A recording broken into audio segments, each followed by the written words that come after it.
Well, hello and welcome. And I'm really pleased you made a good decision and you've registered to watch this masterclass. And you probably noticed I'm no longer wearing a shirt, I've got a t shirt on, I'm more relaxed. And that's what this is all about. It's not about being stuffy and being formal, it's about you learning how easy it is to start to manage stress. And a lot of people take stress management way too seriously. And it is a serious issue. I get it. If you are stressed, anxious, depressed, overwhelmed, struggling to cope, you have my sincere empathy, sympathy, compassion, whatever you need. I've been there myself. I know what it's like. In fact, I got into this business 20 years ago because I was one of the most stressed out people you wouldn't want to ever hang out with. And I'm an entrepreneur. And I used to run a couple of businesses and I was overwhelmed. I had no idea of how important it was to manage my thinking so I could change the way I feel. It's what got me into coaching. I discovered a couple of techniques, a few books, and it literally transformed my life and took me on a new path. I started to study and research coaching. So I'm going to start by giving you a very brief background. But the first thing I want to do is I want you to make sure you stay on for the full duration of this masterclass. And I'll pop down below just how long it's going to take. The reason is most people nowadays have got short attention span, so I am going to keep this short.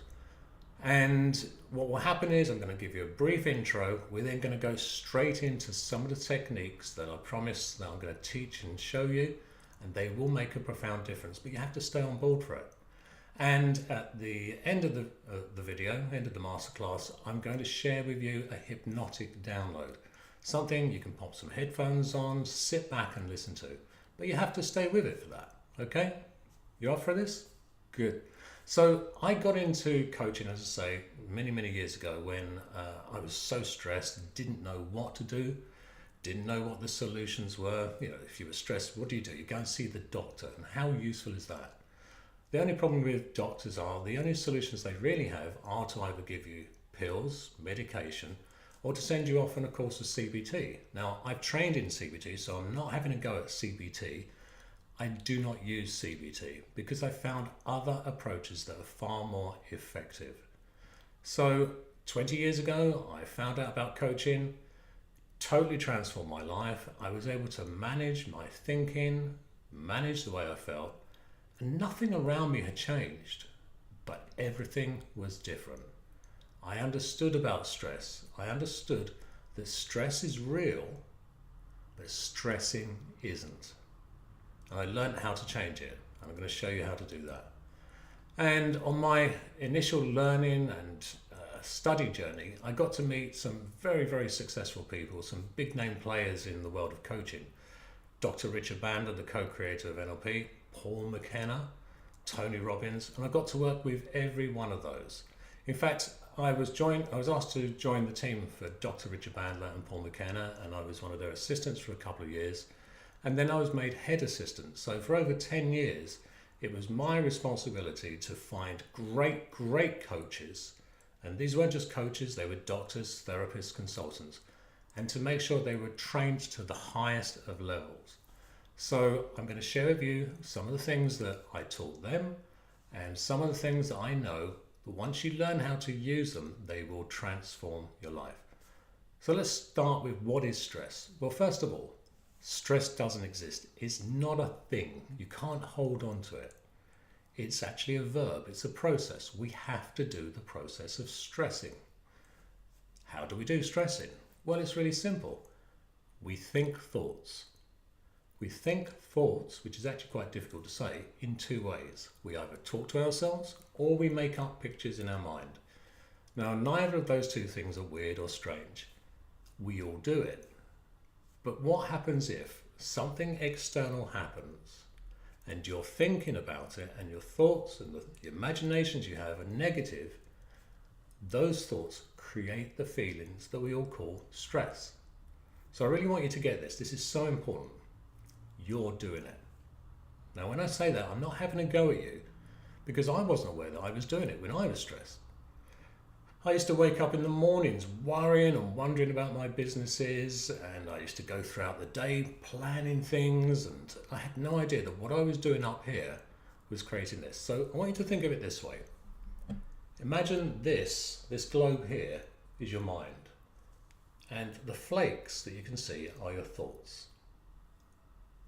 The more you think thoughts, the more active the brain becomes. Now, there's nothing wrong with thoughts. It's just the quality of your thinking.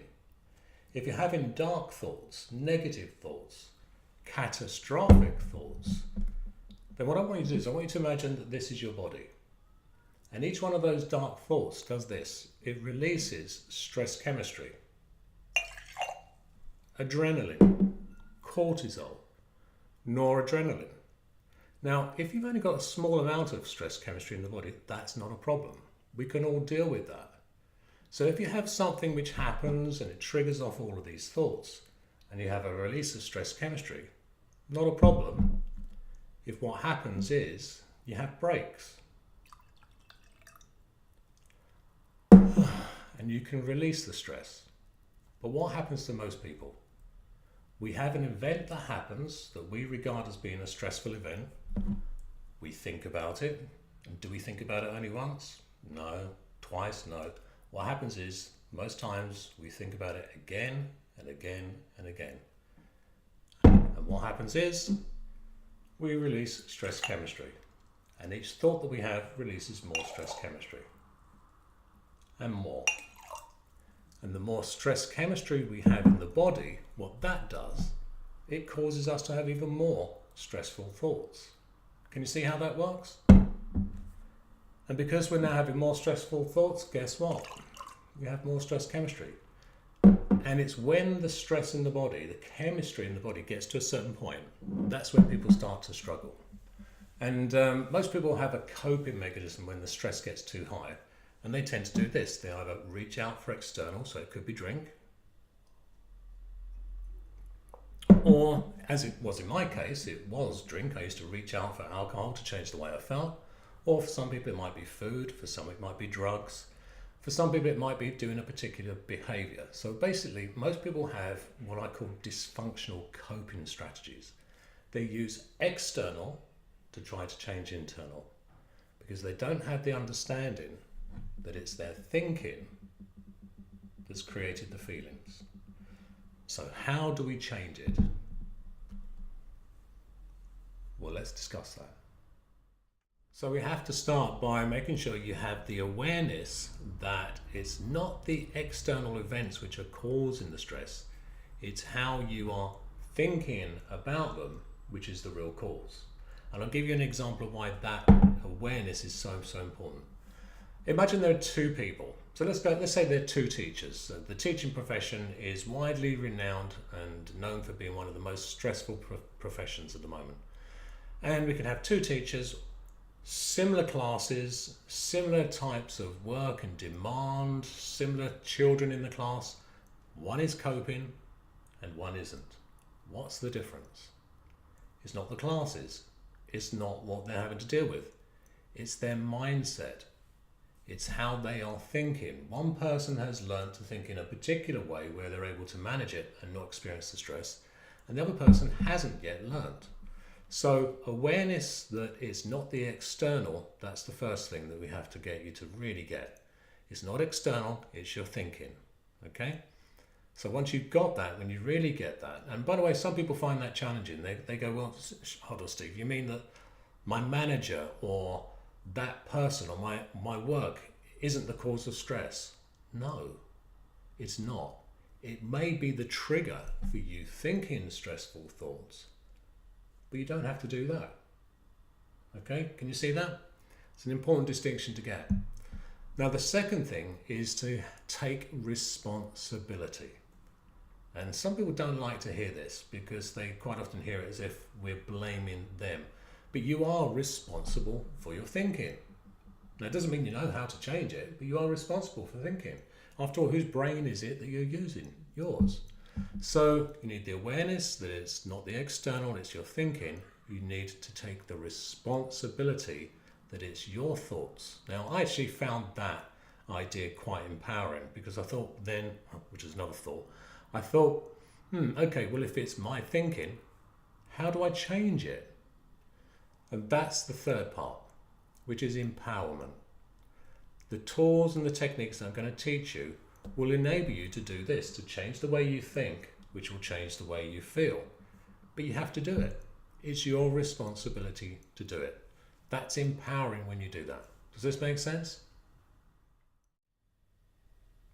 So we're going to go straight into the empowerment part, which is what the tools and the techniques are all about. They're going to help you to start to manage the way you think and the way you feel.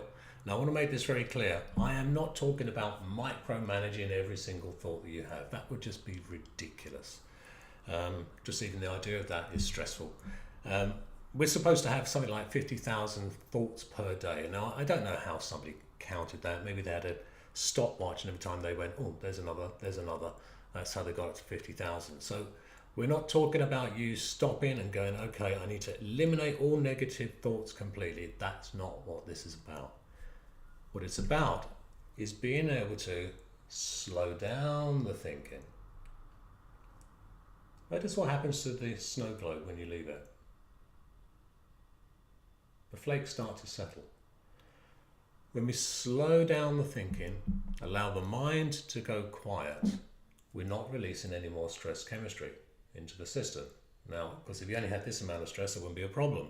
But if someone's really overwhelmed, they're probably walking around like a bag of chemistry full of adrenaline, cortisol, and noradrenaline. So what we also have to do, as well as quieting the mind down, is help the body to release, to dissipate, to let go of all the stress chemistry that it doesn't need. Now I'm going to do this one more time. We release a little bit of chemistry, a little bit more. And eventually what happens is, as we end up with more of a relaxed body, that helps the mind to quieten down. Can you see that? And when it's working at its worst, when the brain is going into hyperactivity and the chemistry is being released, it's what we call a psycho-cybernetic loop. Mind-body connection. Stressful thoughts, stressful feelings, which create more stressful thoughts, more stressful feelings, and you see people going into this decline. Okay, so for some of you that might be familiar. So what do? We have to, first of all, you have the awareness, take the responsibility, and then interrupt it. We're going to get you to stop it. We need to get you to stop the negativity. Quiet it down, slow it down. Now, as I said before, I'm not having to go at any particular discipline because I've studied many disciplines. I'm just interested in what works. So we're not going to go into the benefits of CBT compared to mindfulness, compared to hypnosis, compared to NLP. What works, what's quick, what's efficient, what's effective, and also what's easy to learn. So that's what I'm going to share with you now. So the first thing I want you to do is this. I want you to talk to yourself in a negative tone. You done that? How does it feel? And I'm only interested in what you're experiencing down the midline of your body, because this is where the brain sends a signal to the body to release the stress chemistry, and it's always down the midline of the body, and there's a reason for that. If we're going to get stressed is a natural response to a perceived threat. Okay, and the natural response is to do one of four things. You may have heard of flight and fight. Those are the two responses. Flight, run away. Fight, take on the problem. So this bit gets stressed so it can send messages to the arms and the legs. There's a third response, which is to freeze. Hold the breath. And what happens is when the breathing goes shallow, it switches off most of the chemistry in the brain. Most of the brain goes offline. And do you know what the brain does? It keeps the one most important thing forefront of your mind. So although most of the brain becomes inactive, the stress thought keeps looping and looping and looping and looping and looping. You ever had that experience where something has triggered off a thought and the thought keeps looping over and over and over again? Okay, now there is a fourth response to the external triggers, which is to go into what we call a state of flow. The state of flow is when you are, you're relaxed, you're grounded. The mind is pretty quiet, but it's switched on, and you come up with creative solutions. So what we're going to do is go back to having a negative thought. You done that? Notice not only what you're saying, but notice how it feels. How does it feel? Now, most of you will be saying, it feels awful, or I feel stressed now. Thanks, Steve. Yeah. But what I want you to get is this. I just asked you to have a thought, and it triggered off a feeling. You've got control over this. So what we're going to do is I'm going to give you a simple technique. This is technique number 1, which is going to help you to interrupt those thoughts, not to have them just simply firing off on autopilot. So what I want you to do is this. I want you to notice whereabouts in your head is that negative thought. Now, I know this sounds like a strange question to ask. No one's probably ever asked you, whereabouts in your head is the internal dialogue coming from? So I'm only interested in the stressful internal dialogue. Where's it coming from? Is it coming from the front, the top, the back, the sides? Where's it coming from? Just point to it. You done that? Now I want you to notice. So I'm not so much interested in what you're saying. I'm interested in how you're saying it. What sort of tonality is it? Is it a loud voice? Is it a quiet, depressed voice? An angry voice? What sort of tonality have you got?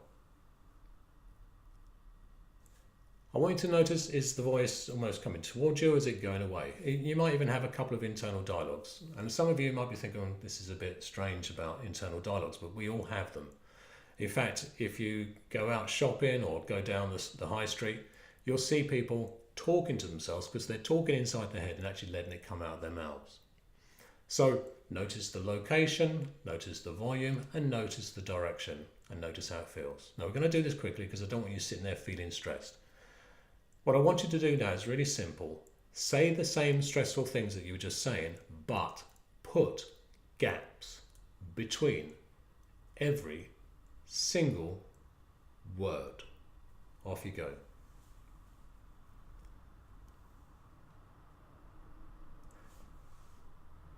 And if you've done that, and if you haven't, make sure you do it. There's no point watching this and not actually experiencing the techniques.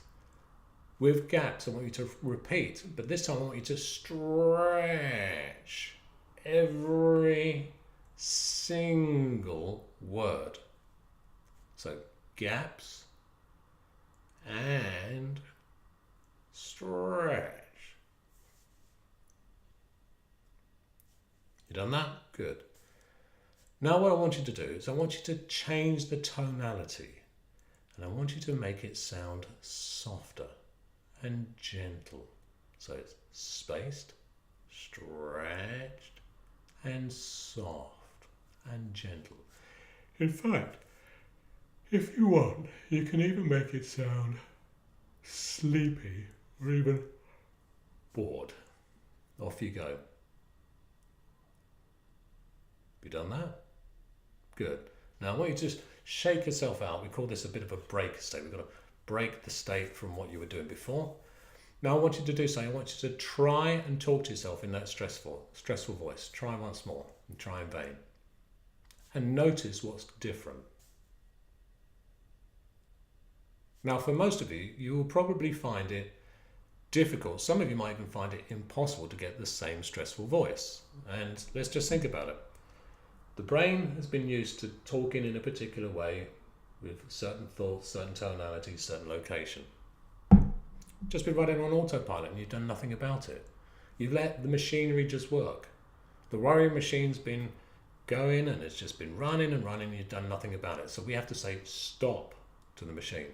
So when we space out and stretch and change the tonality, what we're actually doing is we're getting the mind to reorganize. The thing about mindset is this. It's not set.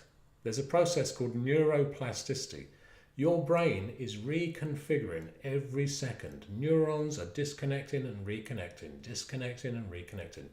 And what we're doing with this silly, simple technique, it may seem silly, but it's not stupid, is we're getting the neurons, the worry thoughts, to disconnect, and we're asking them to connect in a different way. Make sense? So instead of them having the same stressful impact, the brain doesn't work that way anymore because we are reorganizing. Now, some of you will be going, it's not really changed. So guess what? We just spent about 15-20 seconds doing that. Do it again. Put spaces, stretch. Change the tonality. Do it once more. Take a minute. Reorganize your brain. Basically, we want your unconscious mind, the part of you that's been doing this. And I'm not going to go into the conversations of conscious and unconscious. We don't have time on this masterclass for that. I'll save it for something else. But we're asking the mechanism to go, stop it. I do not need you to do so much worrying, and I don't need you to do it so well. Slow it down. Change it. Stop it. Stretch it. Got it? Now, what I want you to do is this. Because I want you to be able to quieten the mind. Now, a lot of people are taking mindfulness courses at the moment. I mean, mindfulness has a lot of statistics to demonstrate how effective it is. Quiet mind, calm body. And you understand why that's so effective now. My only challenge with mindfulness, and by the way, I've been doing mindfulness for 20 years and training it for 10 years, is that for most people, it involves investing in a 6, 8, 10-week course just to begin, and then years of study. And personally, I don't like to do things quickly. I like to find a quick way to deliver something. So I'm going to teach you a simple, quick technique which will enable you to have the same experience as mindfulness, a quiet mind, but you can do it in a couple of minutes. So I want you to listen to this sound. I'm going to make a sound. Just let the sound in, become aware of it, then I'm going to nod my head. And when I do that, I want you to join in. Okay? So just listen to this sound.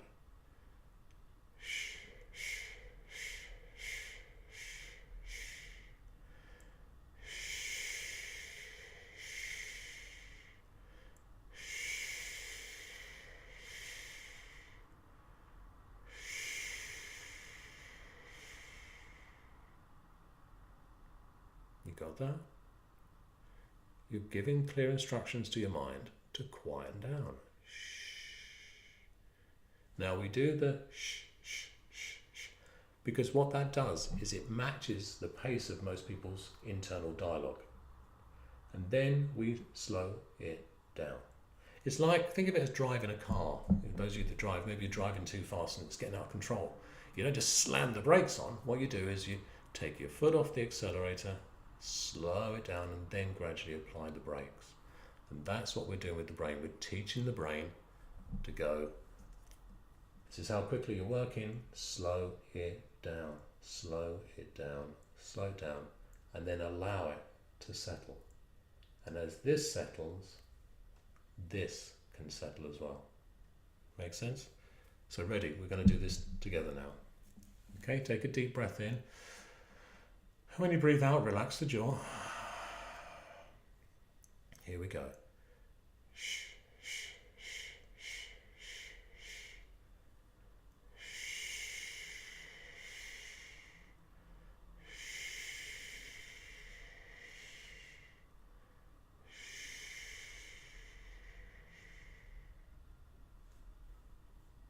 You got that?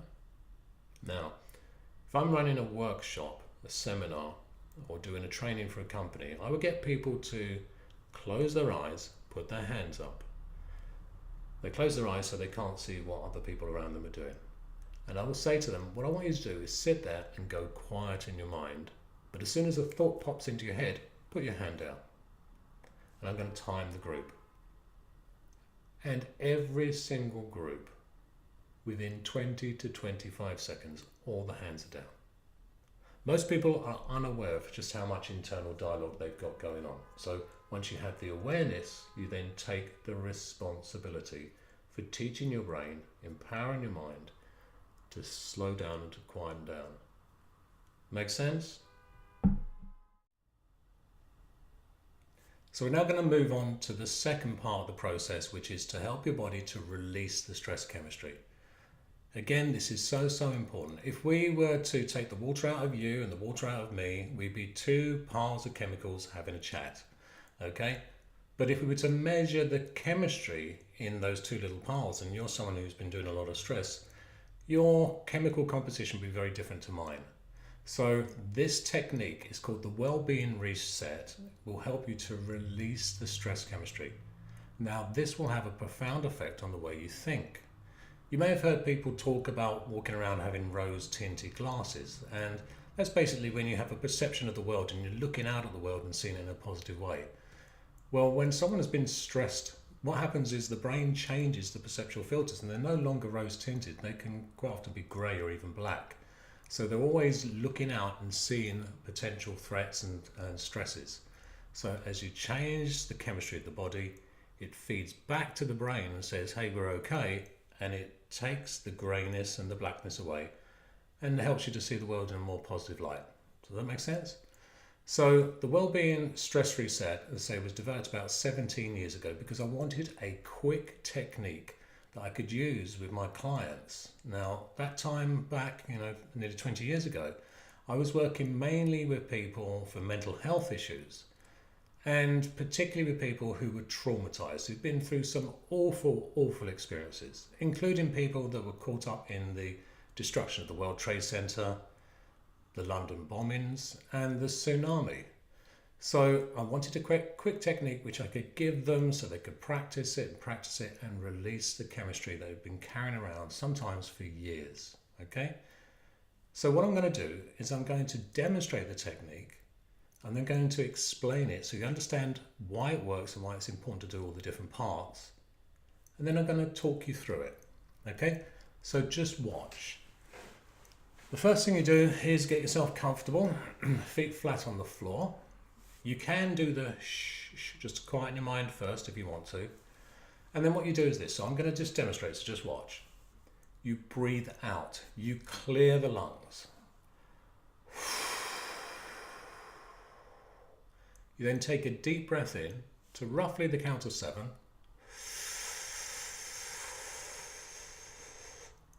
Hold the breath. Keep the head still and just look up with the eyes. So you're looking up at the ceiling. You then close the eyes and breathe out to roughly the count of 11.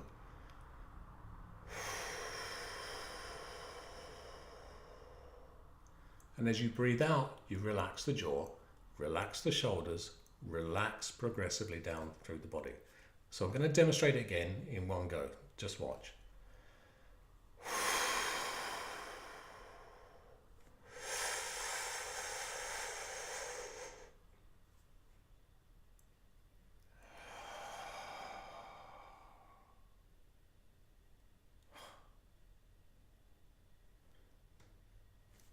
Quiet mind, calm body.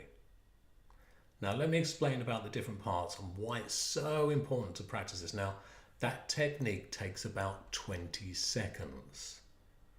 It doesn't take long to do, and I'm going to explain to you how you can do it so you don't look weird just sitting there rolling your eyes. When we take the deep breaths in, we're no longer in the freeze part of fight or flight. So as we breathe in, the heart monitors the blood supply and it's checking the amount of oxygen. And basically the heart says, hey, they're breathing because there's a lot of oxygen coming in. If a saber-toothed tiger was to walk past us, apart from the fact that that'd be really weird, the first thing we would do is we'd all go and hold our breath. It's a survival mechanism. It's part of the fight or flight process. And we hold our breath. One, hopefully the saber-toothed tiger won't hear us. It will leave us alone. It means we could even, if we were to be stressed enough, we might even pass out. And that's a part of the survival mechanism as well, because if there's two options to eat, one of those is lying looking dead and the other is running around. The saber-toothed tiger is going to leave the one that's lying around looking dead, the one that's passed out, because it doesn't know how it died. It could have been poisoned. Was it ill? So there is a survival purpose behind the freeze part of the program. So as the heart recognizes there's more oxygen, it sends a message back to the brain. It says, hey, they're breathing again. The saber-toothed tiger, the problem must have gone away. And what happens to the brain then picks up on the signal and it slows down and stops releasing the adrenaline into the system. Get that? So that's why the breathing is important. Now, when you roll the eyes up to the ceiling, it does a couple of very important things. Many years ago, when I used to work with Paul McKenna, who used to help him with the stage shows, we used to get people on stage looking out into the audience and looking up at the stage lights. And then you would see them drift into a trance-like state. Now, we used to think it was because of looking straight into the lights. And there is some evidence to support that. There's a friend of mine who's a neurosurgeon, did some work on some of my clients, and he said that what actually happens is when people look up, so remember it's the eye looking up into the socket, okay? So you keep your head still and you look up with just the eyes. What happens is when we do that, we change the brainwave patterns. We go into a relaxed, and it's called a theta state, which is a hypnotic, relaxed type state. And when we look up with just the eyes, we also force the brain to release dopamine into the system. Now, dopamine is a feel good about yourself chemical. So just simply by rolling your eyes up, you're quieting the brain and releasing good chemistry into the system, okay? Now, when you breathe out and relax the jaw, when most people are stressed or angry or frustrated, they hold their jaw tight and it tenses up all these muscles and they get more stress. As you relax the jaw, you'll feel all the rest of the muscles relax. Okay? That's why the breathing, the eye roll, and the jaw relaxation and the muscle relaxation make this such an important and a powerful technique. Now, there's something else I want you to really get. Drink plenty of water, because we've got to flush all the stress chemistry out of the system. So you need the water in order to flush it. And the deep breathing helps you to pump the body's sewage system, which is the lymph system. So this wellbeing reset system does a couple of things. Quiets the mind, flushes the system. Make sense? So we're going to do it now. Ready? So put your feet flat on the floor, get yourself comfortable. Breathe out as full as you can, clear the lungs. Take a smooth, deep breath in through the mouth. 1, 2, 3, 4, 5, 6, 7. Hold the breath. Look up with just your eyes. Close your eyes, and as you breathe out to roughly the count of 11, 1, 2, 3, that's right, keep counting. Relax the jaw, relax your shoulders, relax your chest, relax your legs. And keep your eyes still closed. Take another deep breath in. This time as you breathe out, just relax the jaw and progressively relax the muscles down through your body.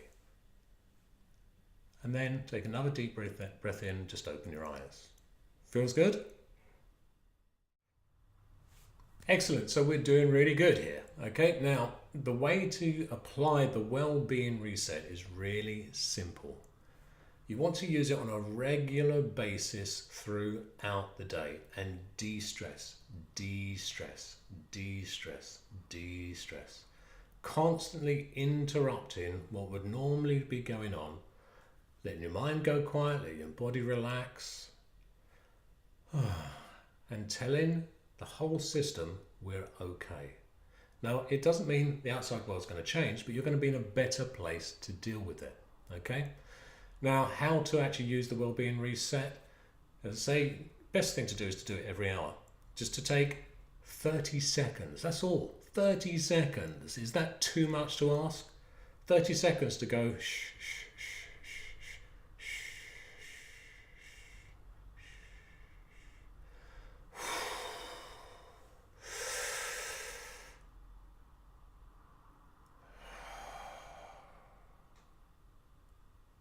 And then get on with your day, okay?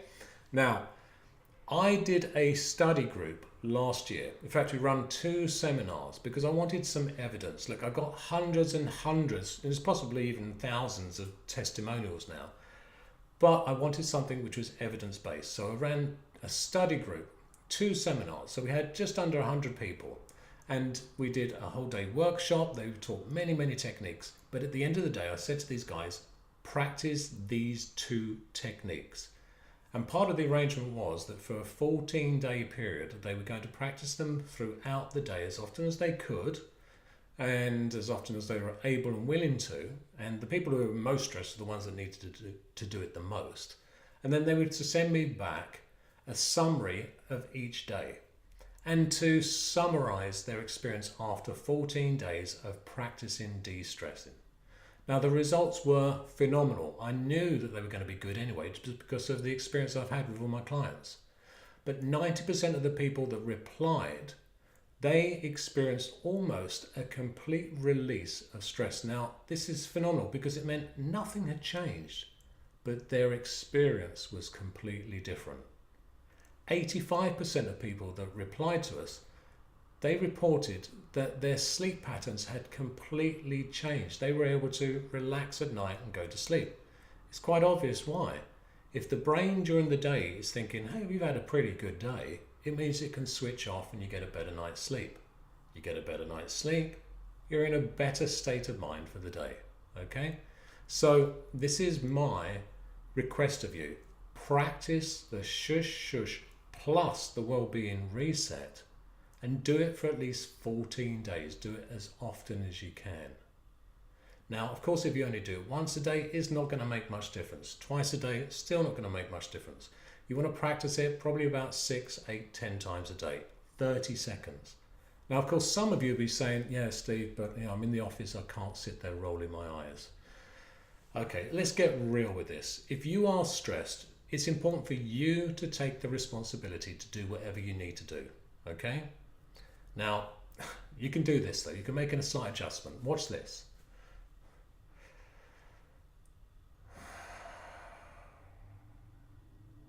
Because I've practiced it so much, my neurology knows what to do. I don't have to do the eye roll.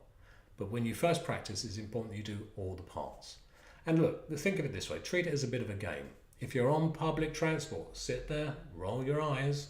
You get a seat to yourself. No one's going to want to bother you. You can be sitting at work, doing your work. Sit there, roll your eyes. No one is going to come up to you. Okay? Do whatever you need to do. Commit to it. Be willing to devote some time to feeling good for no particular reason. And to help you to feel good for no particular reason, you've also got access to the hypnotic meditation, How to Easily Relax Deeply. The button will have appeared down below. Simply click on that, not yet, but later on, click on that. And it will take you to another page where you can listen to it straight from the website, or you can go to one of my other websites and download it, and feel free to share it. It contains some beautiful music, and it's a guided meditation to help you to quiet your mind and just let go of any stresses and strains. You can listen to that daily. And look, above all, I really want you to get this. There are so many techniques, there are so many tools that can be used. So I've only got time to share with you a couple, but the 2 techniques I've shared with you, the shush shush and the well-being reset, combined are very, very powerful and very effective. Okay? They're not the cure for everything, I get that, but it's a start. Okay? They work when you practice them. So as much as I appreciate you having watched so far, use the techniques and practice them, because practice makes better. Now, there will be some of you who will be going, yeah, that's great, I've got that, Steve, and I've got the recording, thank you very much, but there's more that I want. So for those of you that do actually want to do some work, maybe some one-to-one, I've got a special offer for you, which you're only ever going to get through this particular website, through this masterclass, because you've attended this. And what I'm offering are 2 45-minute coaching sessions. We can do them over Skype or over Zoom. And normally the 2 sessions, 2 45-minute sessions would cost £750. But I'm doing a special offer. At the moment, I'm inviting people that really want to help get over their stress and get back into a state of well-being. So you can get the 2 45-minute sessions for £250. Okay? The way you do it is really simple. You click on the link. There'll be another form there where you just pop your name, email address and a phone number, and what will happen is my colleague Roberto will email you, arrange a time to have a quick 5-minute conversation just to get the dates in the diary. And then we get the chance to Skype, we get the chance to use Zoom, and we get the chance to coach. So if you've got specific things you want to work on, we can do that, okay? But remember this, you have tools. You don't need me, but if you want that, it's there for you. Use the tools, okay? So listen, thank you for listening. I really appreciate you giving up your time. Make sure you go out there, practice the shush shush and the well-being reset, and I wish you every success in being more resilient, more calm, more relaxed, and experiencing more well-being in your life. And I hope we get to meet sometime in the future. Thanks for watching.